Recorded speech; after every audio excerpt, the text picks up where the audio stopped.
السلام علیکم ورحمۃ اللہ وبرکاتہ۔ امید ہے کہ آپ لوگ خیر و عافیت کے ساتھ ہوں گے۔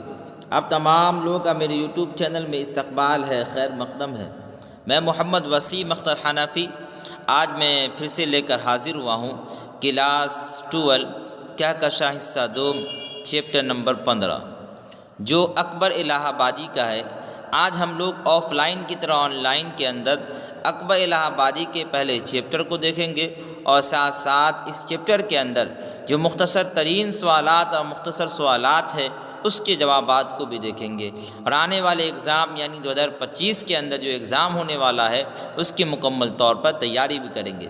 تو آپ سے گزارش ہے کہ آپ ہمارے چینل پر اگر نئے ہیں تو ہمارے چینل کو ضرور سبسکرائب کریں، اور اگر پرانے ہیں تو لائک کریں، اور اپنے نئے دوستوں تک اس ویڈیو کو زیادہ سے زیادہ شیئر بھی کریں۔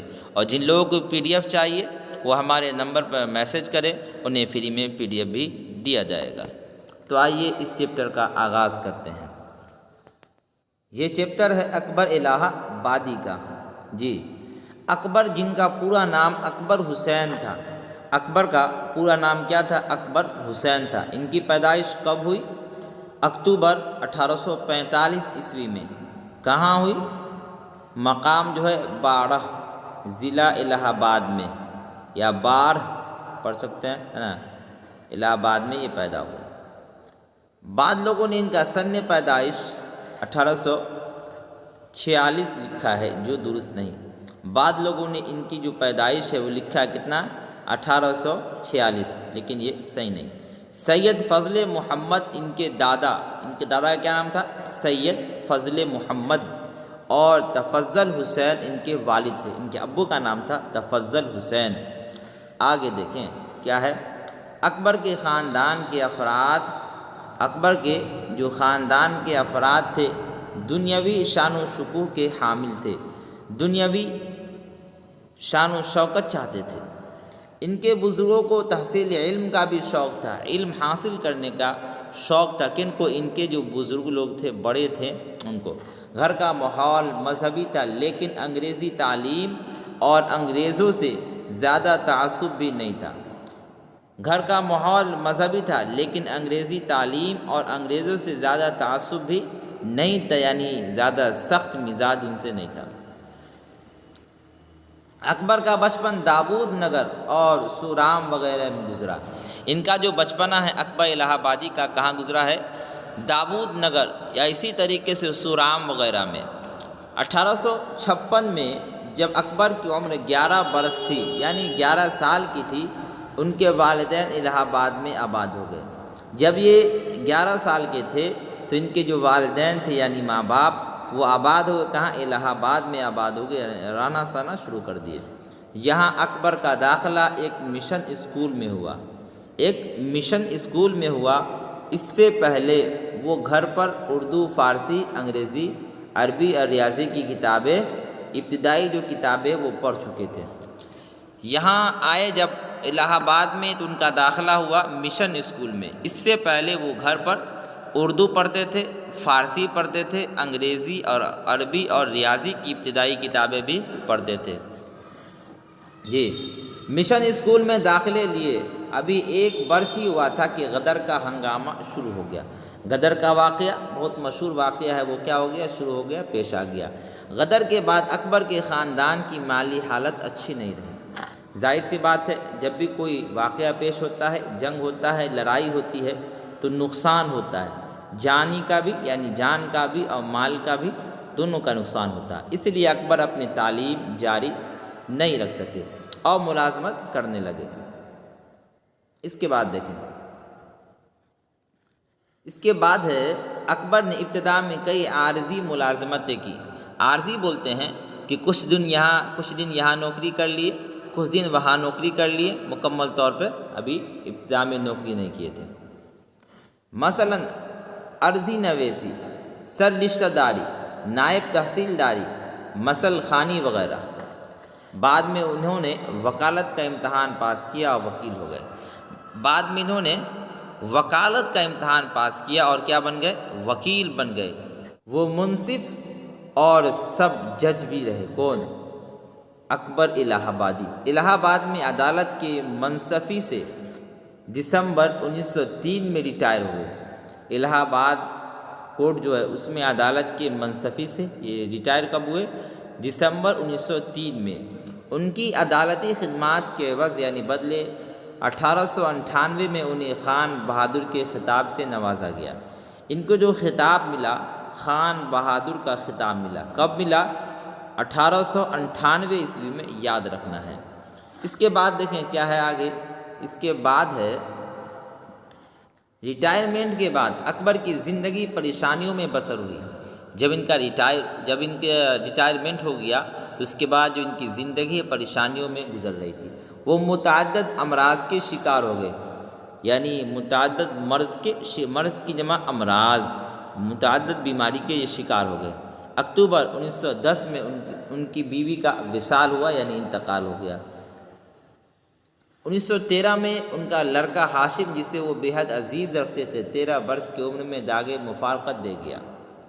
1913 میں ان کا لڑکا ہاشم، لڑکے کا نام کیا تھا؟ ہاشم، جسے وہ بے حد عزیز رکھتے تھے، بہت محبت کرتے تھے، 13 برس کی عمر میں یعنی 13 سال کی عمر میں داغ مفارقت دے دیا، یعنی جدائیگی باپ اور بیٹے کے درمیان ہو گئی، یعنی دنیا سے رخصت ہو گیا۔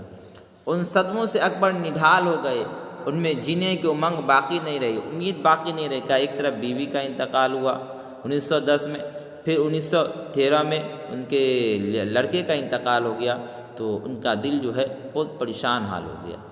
9 ستمبر 1921 کو انہوں نے الہ آباد میں وفات پائی، یعنی اکبر الہ آبادی کا جو انتقال ہوا 9 ستمبر 1921 عیسوی میں۔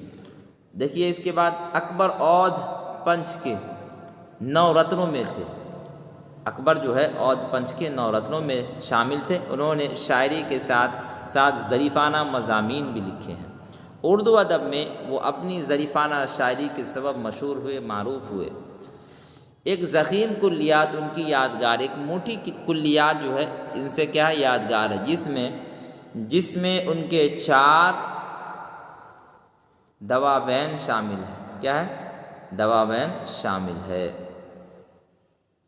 اس کے بعد دیکھیں، اب اس چیپٹر کا جو مختصر ترین سوالات ہے اب اس کو دیکھنا ہے، اس کے بعد پھر مختصر سوالات کو بھی دیکھنا ہے۔ جی، مختصر ترین سوالات مع جوابات، جس کو انگریزی میں بولتے ہیں very short type questions with answers. سوال نمبر 1 ہے، اکبر الہ آبادی کس طرح کے شاعر تھے؟ اکبر الہ آبادی کیسے شاعر تھے، کس طرح کے شاعر تھے؟ اکبر الہ آبادی ظریف شاعر تھے، یعنی ظریفانہ یہ شعر و شاعری کرتے تھے۔ اکبر کس پرچے کے 9 رتنوں میں شمار ہوتے تھے؟ ابھی بات آئی کہ اکبر اودھ پنچ کے 9 رتنوں میں شمار ہوتے تھے، یعنی ان کی گنتی ہوا کرتی تھی۔ اس کے بعد دیکھیں سوال نمبر 3۔ سوال نمبر 3 ہے، نظم برق کلیسا کے شاعر کا نام بتائیے۔ نظم برق کلیسا جو ہے اس کے شاعر کا کیا نام ہے وہ بتانا ہے۔ دیکھیے، نظم برق کلیسا کے شاعر کا نام اکبر الہ آبادی ہے۔ کیا نام ہے؟ اکبر الہ آبادی۔ شاعر کو مس کہاں ملی؟ تو کلیسا میں ملی۔ شاعر کو مس کہاں ملی؟ کلیسا میں ملی۔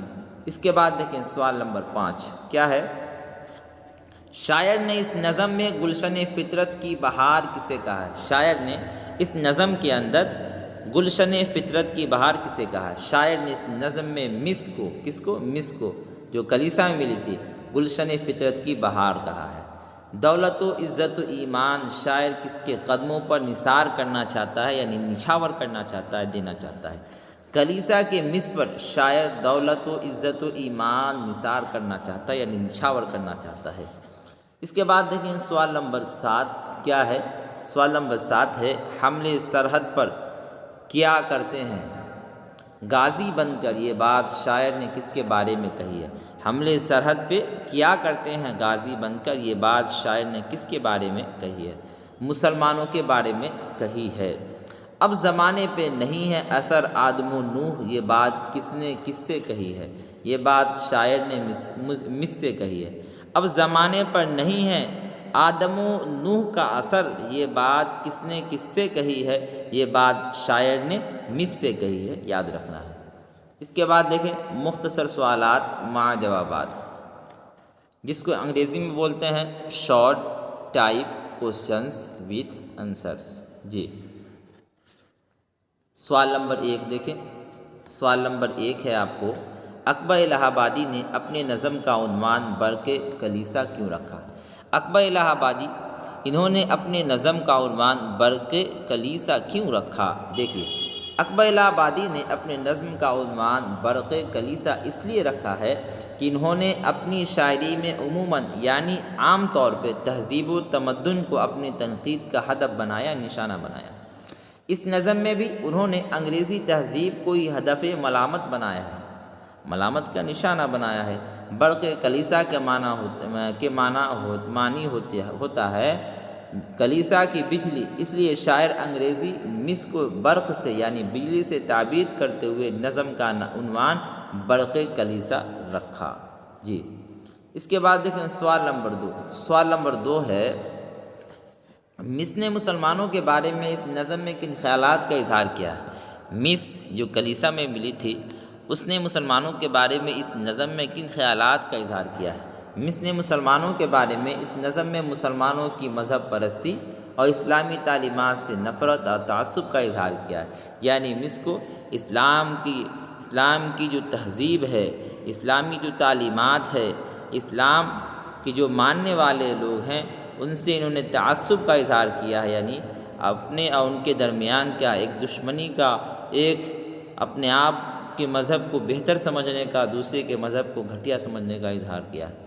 خاص طور سے اسلامی احکام، جہاد، نماز سے اس نے نفرت کا اظہار کیا ہے، اس لیے کہ یہ سب ایسے الہامی احکامات ہیں جن سے عیسائیت پر کاری ضرب پڑتی ہے، اس لیے خالص اسلام سے اس کو نفرت ہے۔ احکام جہاد نماز سے، احکامی جہاد یعنی جہاد کے جو حکم ہیں اور نماز ہے، اس سے کیا ہوتا ہے، عیسائیت پر ضرب کاری پڑتی ہے، اس لیے ان کو اسلام سے نفرت ہے۔ سوال نمبر 3 دیکھیں، اس نظم میں شاعر نے مس کے روبرو مسلمانوں کے بارے میں کیا کہا؟ اس نظم میں شاعر نے مس کے روبرو یعنی مس کے آمنے سامنے مسلمانوں کے بارے میں ان کی بدحالی، مذہب سے بے راہ روی کو طنزیہ انداز میں پیش کیا۔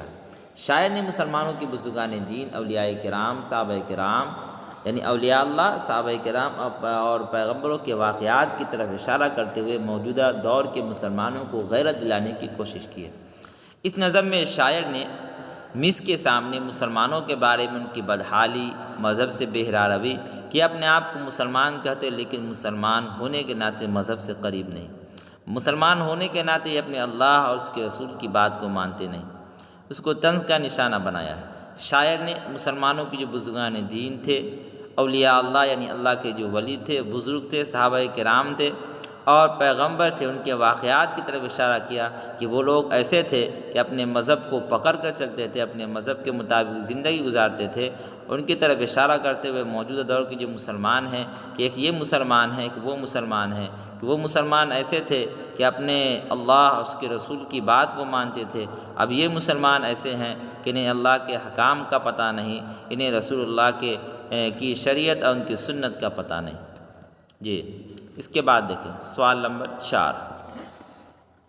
سوال نمبر 4 ہے، شاعر کی کس بات پر مس ہنس کر نہیں بولتے؟ اس موقع پر وہ شاعر سے کیا کہتے؟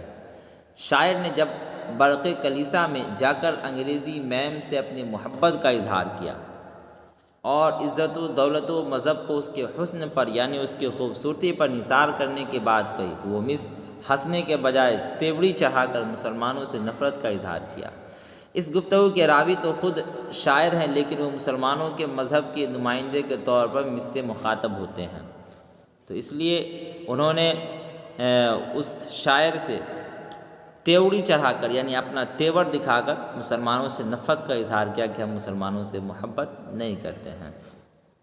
جی، اور اس شاعر سے بھی انہوں نے محبت سے انکار کیا۔ نظم برق کلیسا کے ذریعے شاعر ہمیں کیا بتانا چاہتا ہے؟ نظم برق کلیسا کے ذریعے شاعر ہمیں یہ بتانا چاہتا ہے کہ اسلامی تہذیب و ثقافت اتنی پسماندہ ہو چکی ہے، یعنی اتنی پیچھے جا چکی ہے، اور مسلمان نوجوان مذہب سے اتنے دور ہو چکے ہیں کہ آج کے نوجوان محبوب کی خوشنودی اور عارضی محبت کے لیے اپنے دین و ایمان کو چھوڑنے کو تیار ہو جاتے ہیں۔ یہ اسلامی تہذیب و تمدن کے دیوالیہ پن پر ایک طرح کا طنز ہے۔ کیا ہے؟ دیوالیہ پن پر ایک طرح کا طنز ہے۔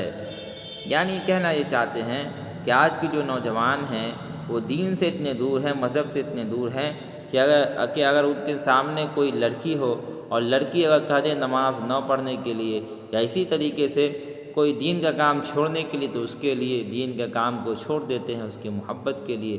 لیکن اسے سوچنا چاہیے کہ لڑکی کی محبت یہ عارضی محبت ہے، اللہ کا جو دین ہے وہ دائمی ہے، ہمیشگی کے لیے، ہمیشہ کے لیے ہے۔ اسی طریقے سے جب ہم دنیا میں آئیں تو اللہ کی بات کو مانیں، اور اگر نہیں مانتے ہیں تو یہ ہمارے لیے بہتر نہیں ہو سکتا۔ اسلامی تہذیب و تمدن کے دیوالیہ پن پر ایک طرح کا طنز ہے۔ آج کے لیے اتنا ہی۔ اگر آپ کو ہماری یہ ویڈیو پسند آتی ہے تو آپ اسے لائک کریں، اور جو لوگ ہمارے چینل پر نئے جڑے ہیں وہ ہمارے چینل کو ضرور سبسکرائب کریں، اور اپنے دوستوں تک اس ویڈیو کو زیادہ سے زیادہ شیئر کریں۔ فقط والسلام۔